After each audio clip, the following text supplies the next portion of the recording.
हमारा देश कैसा है?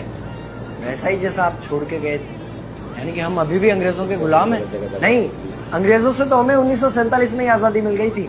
अच्छा, तो अब तो हमारे अपने लोग देश चलाते होंगे ना? हाँ, तब तो देश काफी आगे बढ़ गया होगा। जब हमारे अपने लोग देश चला रहे हैं तो गरीबी और भ्रष्टाचार का तो नाम ही नहीं होगा। सबको बराबर हक दिया जाता होगा, किसानों और मजदूरों का अच्छा ध्यान रखा जाता होगा ना? नहीं, ऐसा तो कुछ नहीं है। तो कैसा है बताना मुझे। कैसे हमारे अपने नेता, हमारे आजाद भारत के नेता, 100 साल हो गए मुझे गए हुए, बताना। हमारे अपने नेता वो तो अपनी जेबें भरने में लगे हुए हैं। आने वाली 7 पीढ़ियों को नहीं बल्कि 700 पीढ़ियों को ना कमा कर खाना पड़े उस चीज के इंतजाम में लगे हुए हैं। तो तुम लोग क्या कर रहे हो और हमारे देश का युवा क्या कर रहा है? हम लोग तो इंस्टाग्राम पर रील्स देखने में बिजी हैं। यानी कि हमारी कुर्बानी का देश के लोगों पर कोई असर नहीं पड़ा। देश के लोगों में कोई देशभक्ति नहीं, कोई देश प्रेम नहीं। नहीं, ऐसा नहीं है। आपके लिए और देश के लिए बहुत प्रेम है भारत के लोगों के दिलों में। हर 15 अगस्त और 26 जनवरी को तिरंगा फहराते हैं, पूरे जोश के साथ भारत माता की जय बोलते हैं और आपकी डीपी भी लगाते हैं। और भारत और पाकिस्तान के क्रिकेट मैच के दौरान तो हमारी देशभक्ति पीक पर होती है। तुम इसे देशभक्ति समझते हो?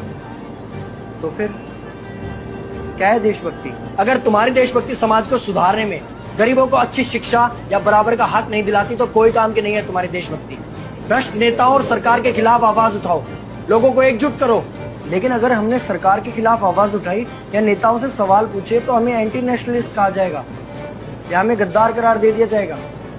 तो डरता है। 23 साल का था मैं जब अंग्रेजों ने मुझे फांसी पर चढ़ा दिया। मुझे तो आतंकवादी कहा गया था। अगर अब नहीं जागे तो ये देश सोता रहेगा। ये सरकारें, ये नेता देश को बेच खाएंगे। इस भ्रष्ट सरकारी तंत्र से लड़ो। देश को क्रांति की जरूरत है।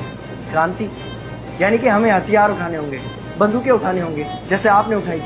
नहीं, हमारी क्रांति विचारों की थी। जब अंग्रेजी हुकूमत ने हमारी आवाज नहीं सुनी तो हमने और जोर से आवाज लगाई और अपने विचार रखे।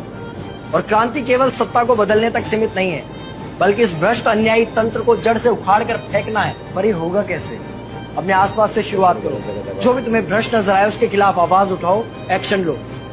तुम्हारे टैक्स का पैसा नेताओं की जेब में जा रहा है, हिसाब मांगो। अपने वोट का सही इस्तेमाल करो, लोगों को जागरूक करो, इस देश को आजाद करवाओ। इंकलाब जिंदाबाद, इंकलाब जिंदाबाद।